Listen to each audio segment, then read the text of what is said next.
Hello guys, এই পর্বে আমরা প্লাগইনের অ্যাসেট ম্যানেজমেন্ট নিয়ে ডিটেইলস জানবো। অর্থাৎ প্লাগইনে কীভাবে JavaScript file, CSS file load করতে হয়, সেগুলোকে কীভাবে একটা আরেকটা ডিপেন্ডেন্সি হিসেবে চিহ্নিত করা যায়, তারপর মনে করেন এদের মাঝখানে যে প্রায়োরিটি, তারপর এদের কাছে ডেটা পাস করা, তারপর ধরেন এদের ভার্সন কন্ট্রোলিং, এই ধরনের অনেক কিছু, ক্যাশ বাস্টিং, এরকম অনেক কিছু জানার আছে। এবং অ্যাসেট ম্যানেজমেন্ট হচ্ছে ওয়ার্ডপ্রেসের প্লাগইন বা থিম ডেভেলপমেন্টের একদম অবিচ্ছেদ্য একটা পার্ট। আপনি যদি অ্যাসেট ম্যানেজমেন্ট সম্পর্কে ক্লিয়ার আইডিয়া না রাখেন, তাহলে দেখবেন যে পদে পদে আপনি হোঁচট খাচ্ছেন, কারণ আপনি ঠিকমতো রিসোর্স বা অ্যাসেটগুলো এনকিউ করতে পারছেন না, লোড করতে পারছেন না, ডিপেন্ডেন্সি বোঝাতে পারছেন না। তখন জাভাস্ক্রিপ্ট ফাইলগুলো এরর দিচ্ছে, বা সিএসএস ফাইলগুলো যেটা যার পরে লোড হওয়ার দরকার সেভাবে সিকোয়েন্সিয়ালি লোড হচ্ছে না সেই অর্ডারে, এরকম অনেক ঝামেলা হতে পারে। সো অ্যাসেট ম্যানেজমেন্ট নিয়ে খুবই ক্লিয়ার ধারণা থাকা উচিত। চলেন আমরা সেটা নিয়ে আলোচনা করব। মনে হলে অ্যাকচুয়ালি জাস্ট দেখলে মনে হয় যে কত ছোট্ট একটা জিনিস, যে WPNQ স্ক্রিপ্ট, WPNQ স্টাইল, আর একটা WPNQ স্ক্রিপ্টস হুক, ব্যাস সব কিছু শেষ।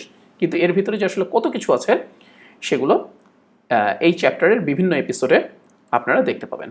আচ্ছা, আমরা মনে করেন একটা প্লাগইনসের ভিতরে প্লাগইনস ডিরেক্টরিতে অ্যাসেটস নিনজা নামে একটা ডিরেক্টরি তৈরি করেছি, এবং তার ভিতরে অ্যাসেটস ড্যাশ নিনজা নামে একটা পিএইচপি ফাইল নিয়েছি। হ্যাঁ, এই প্লাগইনটা আমরা ওপি স্টাইলে তৈরি করবো, ওকে, অবজেক্ট ওরিয়েন্টেড প্রোগ্রামিং স্টাইলে। আশা করি আপনাদের সবারই অবজেক্ট ওরিয়েন্টেড প্রোগ্রামিং নিয়ে আইডিয়া ক্লিয়ার আছে, আর যদি না থাকে তাহলে আমাদের মাস্টারিং PHP 7 কোর্সটা করে ফেলতে পারেন। হ্যাঁ, অনলাইনেও অনেক ভালো ভালো টিউটোরিয়াল আছে, সেগুলোও দেখতে পারেন। আমাদের কোর্সে যে করা লাগবে এরকম কোনো কিছু না, আপনি যেখান থেকে শেখান না কেন শিখে রাখেন।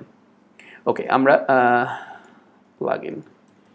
প্লাগইনের যে ডেফিনেশন সেটা দিই, অ্যাসেটস নিনজা, টেক্সট ডোমেন দিই assets ninja,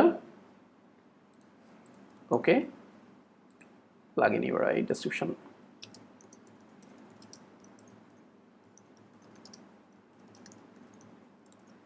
depth, alright. So আমরা যেহেতু ওপি স্টাইলে করব, এখানে আমরা একটা ক্লাস তৈরি করব, যে ক্লাস assets ninja, ওকে। এবং সবশেষে আমরা কি করব, সেই ক্লাসটাকে ইনিশিয়েট করব। ব্যাস, আমাদের প্লাগইন তৈরি শেষ। দেখে মনে হচ্ছে কত ভেবেছিলেন কি অনেক কঠিন? না, একদমই কঠিন না, সহজ। তো এনিওয়ে, এখন আসেন ভিতরের কাজগুলো করে ফেলি। আমাদের প্রথমে কি কাজ করতে হবে মনে আছে তো না, যে লোড প্লাগইন টেক্সট ডোমেইনটা করতে হবে। সো আমরা একটা ফাংশন এখানে লিখি, যে অ্যাড, আমরা ফার্স্টে হচ্ছে প্লাগইনের কনস্ট্রাক্টর নেই, ফাংশন কনস্ট্রাক্ট, ঠিক আছে। এর ভিতরে আমরা অ্যাকশন অ্যাড করি, অ্যাড ধরেন কি বলে, অ্যাকশন প্লাগইনস লোডেড। এবার আগে আমরা কিভাবে দিতাম, মনে করেন আমাদের একটা ফাংশন আছে, ধরেন ফর এক্সাম্পল আমাদের একটা ফাংশন আছে হচ্ছে ফাংশন, যেহেতু আমি এগুলো পাবলিক প্রাইভেট কিছু বলিনি, এটা কিন্তু বাই ডিফল্ট পাবলিক। হ্যাঁ, সো মনে করেন আমাদের ধরেন আমাদের অ্যাসেটস নিনজা, তো আমরা ASN নাম দিই। হ্যাঁ, ASN, আর হচ্ছে আমাদের আচ্ছা, এরা কিন্তু কেউই হচ্ছে ইয়া না, এই কি বলে, গ্লোবাল স্কোপে নাই। সো আমরা ইচ্ছা করলে এখানে ফাংশনগুলোকে প্রিফিক্স নাও করতে পারি, ওকে, কারণ এরা যেহেতু ক্লাসের মধ্যে র্যাপড অবস্থায় আছে, সো এরা কিন্তু কেউই গ্লোবাল স্কোপে নাই। আলটিমেটলি আমরা ইচ্ছা মতো আমাদের নাম দিয়ে নিতে পারি। সো আমরা দিতে পারি যে ধরেন আমাদের অ্যাসেটস, ওকে। এইখানে আমরা আগে কি করতাম, আমরা এভাবে দিয়ে দিতাম, তাই না? কিন্তু এখন যেহেতু এটা প্লাগইনের মধ্যে র্যাপড অবস্থায় আছে, সো এভাবে দিলে হবে না, এটাকে বলে দিতে হবে যে কার মধ্যে আছে, অ্যারে দিস, অর্থাৎ এই অবজেক্টের মধ্যে অ্যাসেটস নামের ফাংশনটাকে অ্যাক্সেস করো। ব্যাস, এবার যদি আমরা এর মধ্যে কাজ করি তাহলে ও তখন বুঝবে, আচ্ছা এই অবজেক্টের ভিতরে অ্যাসেটস মেথডটাকে অ্যাক্সেস করো, ফাইন। এবার কি, লোড প্লাগইন টেক্সট ডোমেইন, এখানে আমাদের অ্যাসেটস নিনজা আমাদের তারপর হচ্ছে ফলস, এরপর কি প্লাগইন ইউআরএল, প্লাগইনটির ইউআরএল আপনি এভাবেও নিতে পারেন, ডির নেম দিয়েও নিতে পারেন। হ্যাঁ, এরপরে কি, এখানে আমরা মনে করেন এই যে ল্যাঙ্গুয়েজেস নামে একটা ফোল্ডার তৈরি করব, ল্যাঙ্গুয়েজেস, ঠিক আছে, তারপর আমরা সেটা দেখিয়ে দেব। ব্যাস আমাদের কাজ শেষ। আচ্ছা, ওয়ার্ডপ্রেসের আপনি যদি কোডেক্সে যান তাহলে আমরা এখানে একটু প্লাগইন ডেভেলপার্স হ্যান্ডবুক দেখেন, প্লাগইন কোডেক্সে প্লাগইন ডেভেলপার্স হ্যান্ডবুক নামে খুব চমৎকার একটা গাইড আছে। এটা সব প্লাগইন ডেভেলপারদের পড়া উচিত। ওকে, প্লাগইন ডেভেলপমেন্ট রিলেটেড অনেক কিছু সম্পর্কে গাইডলাইন দেওয়া আছে, কিভাবে কি করতে হবে, কিভাবে না করতে হবে, ডু অ্যান্ড ডু মানে ডোন্টস, তারপর হচ্ছে বেস্ট প্র্যাকটিসেস।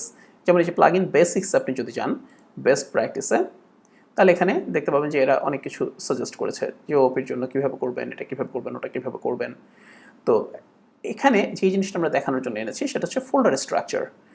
এখানে সাজেস্ট করেছে যে আপনি যদি প্লাগইন তৈরি করেন তাহলে এইভাবে ফোল্ডার স্ট্রাকচার করতে পারেন, অর্থাৎ অ্যাডমিন প্যানেলের জন্য যেসব জাভাস্ক্রিপ্ট, সিএসএস, ইমেজেস লাগে সেগুলোকে অ্যাডমিন নামে একটা ফোল্ডার রাখতে পারেন।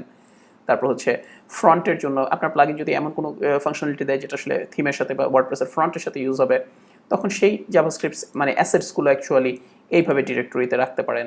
ঠিক আছে, ল্যাঙ্গুয়েজেস থাকলো, ইনক্লুডস থাকলো যদি কোনো ফাইল টাইল ইনক্লুড করেন, এছাড়া এই জিনিসপত্র আর কি। তো আমরা ইচ্ছা করলে এভাবে করতে পারি, আবার অ্যাসেটস নামে একটা ফোল্ডার তৈরি করে তার ভিতরে অ্যাডমিন আর পাবলিক এভাবেও করতে পারি, ওটা হচ্ছে আমার বেশি পছন্দ। সো আমরা এর ভিতরে অ্যাসেটস নামে একটা ফোল্ডার তৈরি করি, অ্যাসেটস। এখন যেহেতু আমাদের মনে করেন শুধু আমরা অ্যাডমিনেই এখন দেখবো আপাতত, বা ফ্রন্টেও আমরা দেখতে পারি, চললে তাহলে আমরা দুইটা করি, ডিরেক্টরি করি। একটা হচ্ছে অ্যাডমিন আর একটা হচ্ছে পাবলিক। পাবলিকটা হচ্ছে থিমের সাথে ইউজ হবে, থিমে মানে ভিজিটররা যখন ভিজিট করবে। হ্যাঁ, এবং এর মধ্যে কী কী ডিরেক্টরি থাকবে? জেএস আর হচ্ছে সিএসএস। আমাদের আপাতত ইমেজ দরকার নেই। এই পাবলিকেও আমাদের একই জিনিস থাকবে, জেএস এবং নিউ ডিরেক্টরি সিএসএস। ঠিক আছে, তাহলে আপনারা এখন স্ট্রাকচারটা দেখতে পাচ্ছেন যে অ্যাসেটস নিনজা, এটা হচ্ছে আমাদের প্লাগইনের নাম, তার ভিতরে অ্যাসেটস ফোল্ডার, তার ভিতরে অ্যাডমিন, তার ভিতরে সিএসএস আর জিএস। এখানে হচ্ছে অ্যাডমিন প্যানেলের জন্য যেসব জাভাস্ক্রিপ্ট সিএসএস ফাইল দরকার সেগুলো লোড করবো এখান থেকে, আর ফ্রন্টের জন্য যেগুলো দরকার অর্থাৎ ভিজিটররা যখন ভিজিট করবে আমাদের সাইট সেই সময় যেসব জাভাস্ক্রিপ্ট সিএসএস ফাইল দরকার সেগুলো আমরা লোড করবো এখান থেকে। ওকে, সো আশা করি বুঝতে পেরেছেন, রাইট? আচ্ছা, এখন আমরা কি করব? এখন আমরা আরেকটা হুক লিখবো, অ্যাড অ্যাকশন। আমাদের যেহেতু ফ্রন্টে আমরা লোড করতে চাই প্রথমে, so WP এনকিউ scripts. WP এনকিউ scripts যে যখন আমরা দেব তখন সেই মানে ফাইলগুলো ফ্রন্টে লোড হবে ভিজিটরদের কাছে, ভিজিটররা দেখতে পাবে। আর যখন অ্যাডমিন এনকিউ স্ক্রিপ্ট দেবো তখন অ্যাডমিন প্যানেলে লোড হবে। ওকে, আমরা জানি আমরা কি করব, অ্যারে দিস, এরপর কি করব, আমাদের এখানে আমরা ধরেন প্লাগইনস লোডেড, এখানে আমরা অ্যাসেটস লিখেছিলাম ভুলে। হ্যাঁ, আমরা অ্যাসেটস না দিই, ফাংশনের নাম দিই হচ্ছে লোড টেক্সট ডোমেইন। ওকে, ব্যাস এইবার আমরা দিই হচ্ছে লোড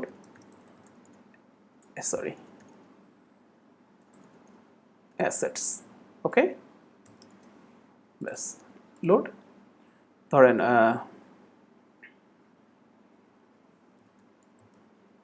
ফ্রন্ট পেজ অ্যাসেটস বা জাস্ট ফ্রন্ট অ্যাসেটস, আরেকটা হচ্ছে ধরেন অ্যাডমিন অ্যাসেটস। এইভাবে আমরা ডিফাইন করে দিতে পারি। সো আমরা আরেকটা ফাংশন লিখলাম, ফাংশন।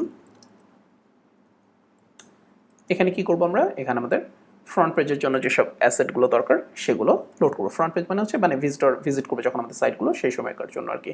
ওকে, তো নেক্সট পর্বে আমরা এই এখানে স্টাইল এবং জেএস ফাইল কীভাবে লোড করতে হয়, কীভাবে হ্যান্ডেল নামগুলো লিখতে হয়, কীভাবে ডিপেন্ডেন্সি দিতে হয় সেগুলো দেখবো, রাইট?